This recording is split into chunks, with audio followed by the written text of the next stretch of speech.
거의 대부분 이 노래를 아실 것 같습니다. 새벽종이 울렸네, 새 아침이 밝았네, 너도 나도 일어나 새 마을을 가꾸세, 살기 좋은 내 마을 우리 힘으로 만드세.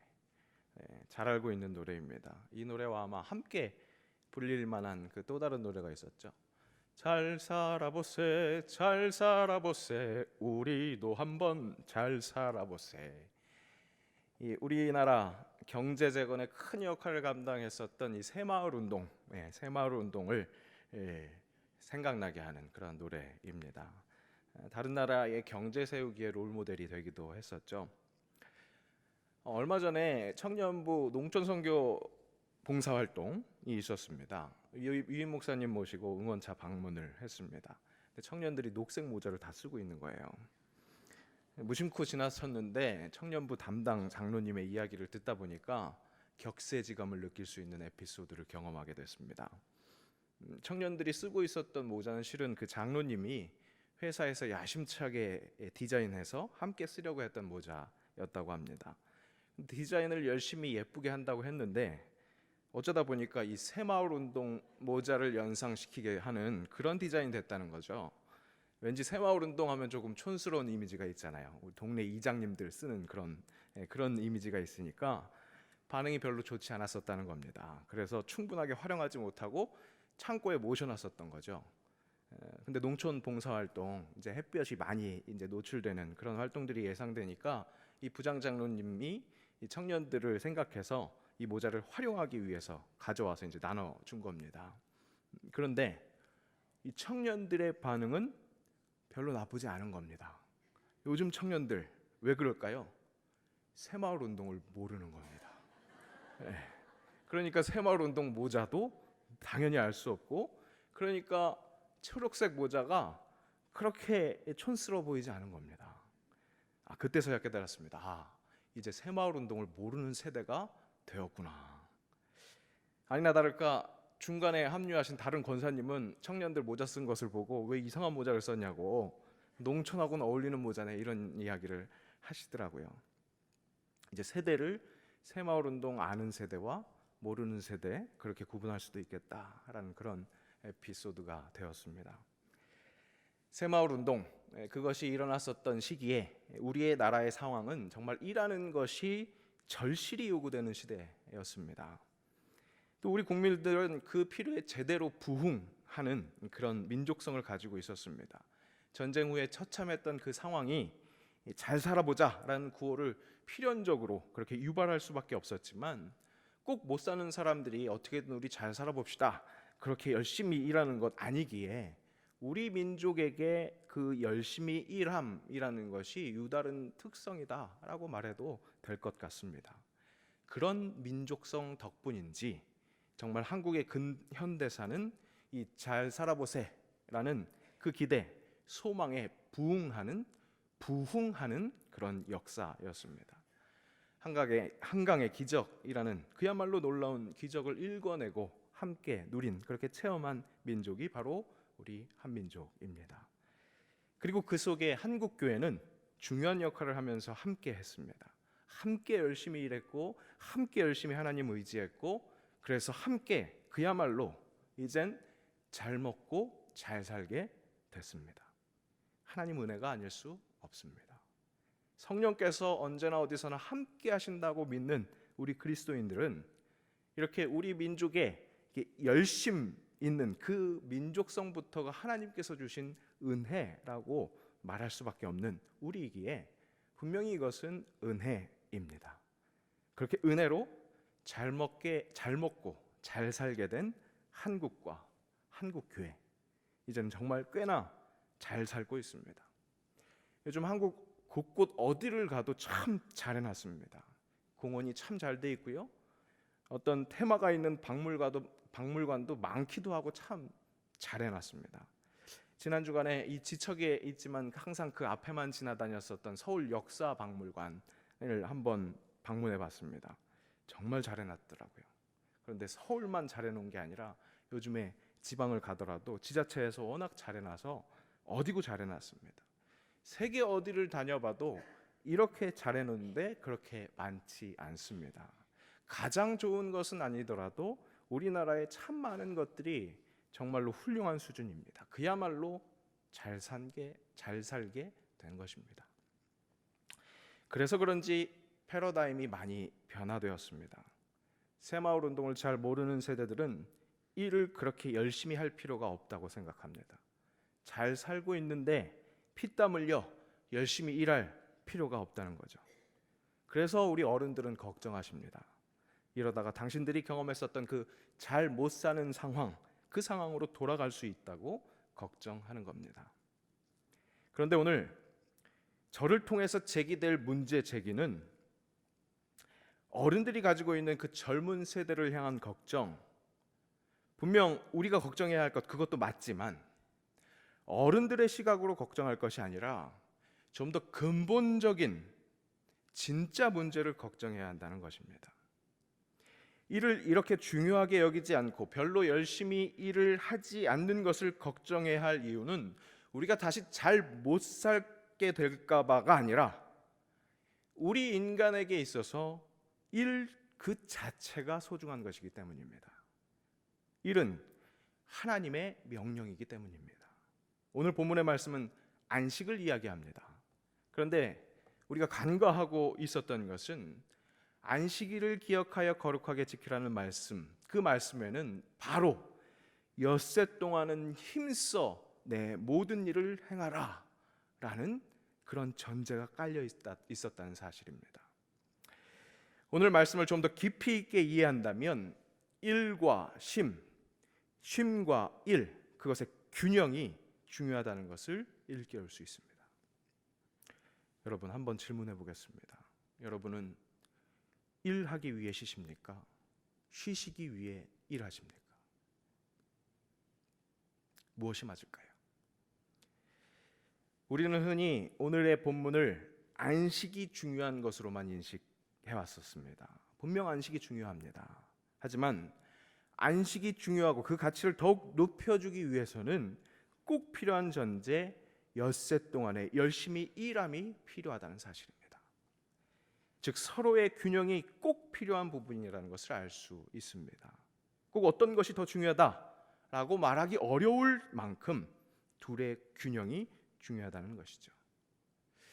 세대가 젊어질수록, 아니 실은 잘 살아보세를 향해 뛰었던 그 기성세대들도 실은 잘 쉬기 위해, 좀 더 편해지기 위해 일이 필요하다고 생각했습니다. 그런데 일 자체에 우리가 추구해야 할 가치가 있다는 것입니다. 쉼, 좀 더 편안함을 추구하는 것만큼이나 같은 비중으로 일을 대해야 한다는 것이죠. 이것이 창조주이신 하나님 앞에 피조물 사람이 가져야 할 자세입니다. 하나님의 계시, 예수 그리스도를 통해 창조주의 창조 질서와 섭리에 대해 알 수 있는 우리 그리스도인들은 이 부분에 더욱더 민감하게 대해서 힘써 일을 행해야 한다는 것입니다. 왜 그럴까요? 말씀드렸었던 것처럼 일은 하나님께서 사람들에게 명령하신 것이기 때문에 그렇습니다. 사람을 창조하시고 처음 주신 명령은 이것이었습니다. 창세기 1장 28절입니다. 우리 함께 읽어보겠습니다. 하나님이 그들에게 복을 주시며 하나님이 그들에게 이르시되 생육하고 번성하여 땅에 충만하라. 땅을 정복하라. 바다의 물고기와 하늘의 새와 땅에 움직이는 모든 생물을 다스리라 하시니라. 피조 환경에 청지기의 역할을 감당하라고 그렇게 사명을 허락하셨습니다. 우리는 그 인류 최초의 범죄를 기억하면서, 그래서 그 일은, 땀을 흘리는 것은 그 에덴 동산에서 쫓겨나면서 받은 죄에 따른 형벌이라고 그렇게 기억하기 쉽습니다.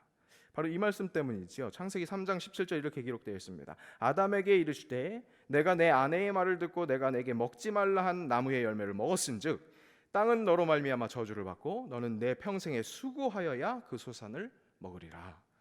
또 3장 19절 전반부 내가 흙으로 돌아갈 때까지 얼굴에 땀을 흘려야 먹을 것을 먹으리니. 그렇게 죄를 짓고 나서 바로 형벌처럼 그렇게 노동을 주신 것이라고 그렇게 기억하기 쉽지만, 하지만 인류에게 주신 첫 번째 사명이 우리 앞에서 확인했었던 것처럼 생육하고 번성하라, 충만하라, 정복하라 그런 말씀이었던 것처럼 일하라라는 그 명령은 꼭 죄에 따른 형벌이었다기보다 그 이전부터 이미 낙원이었던 에덴 동산에서도 하나님께서 인류에게 다시 확인시켜 주신 그런 사명이었다는 겁니다.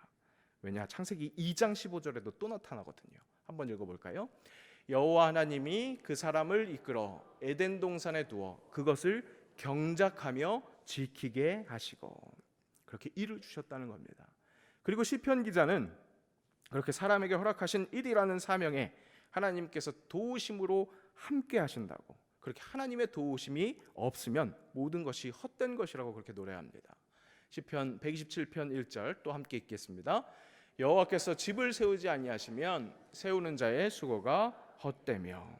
이 노래를 잘못 이해하면 노동 무용론, 즉 사람이 아무리 용서받자 뭐 그렇게 읽힐 수도 있습니다. 그런데 실은 이 노래의 바탕도 여호와께서 집을 세우실 때 세우는 자를 통해서 여호와께서 세우신다는 거죠. 그런 전제가 깔려 있다는 것을 알 수 있습니다.